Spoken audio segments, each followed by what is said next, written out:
ଆପଣ ବୁଝିପାରୁଛନ୍ତି? ଉଠନ୍ତୁ, ଏପଟେ ଆସନ୍ତୁ, ଏପଟେ ଆସନ୍ତୁ। ଆପଣ ବୁଝିପାରୁଛନ୍ତି କି ନାଇଁ? ବୁଝିଛି କଣ ବୁଝିଲେ? ଆମ ହୃଦୟରେ ସେ ପ୍ରଭୁ ଯୀଶୁ ଅଛନ୍ତି। ପ୍ରେଜ୍ ଦ ଲର୍ଡ। ସମସ୍ତେ ତାଳି ମାରନ୍ତୁ। ହାଲେଲୁୟା। ସେ କଣ କହିଲା ଆପଣ ମାନେ ଶୁଣିଲେ? ଆମ ହୃଦୟରେ ପ୍ରଭୁ ଯୀଶୁ ଅଛନ୍ତି। ସେ ବୁଝିପାରୁଛନ୍ତି। ଆଜି ଟାୱାରରେ ହାରାହାରି ସପ୍ତାହକୁ 2-3 ହଜାର ବିଜାତି ଆସନ୍ତି ଆଉ ବୁଝିକି ଯାଆନ୍ତି।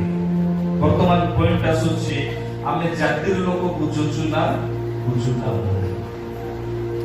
ହାଲେଲୁୟା। ଅନେକ ବିଜାତି ବୁଝୁଛନ୍ତି, ଆମେ ବୁଝୁଛୁ ନା ନାହିଁ? ଆମେ ଯଦି ବୁଝିବା ନାହିଁ ତାହେଲେ ଆମ ଜୀବନ କଳଙ୍କ ହେଇଯିବ। ଆମେ ଯଦି ବୁଝିବା ନାହିଁ ତାହେଲେ ଆମ ଜୀବନ ଅଭିଶପ୍ତ ହେଇଯିବ।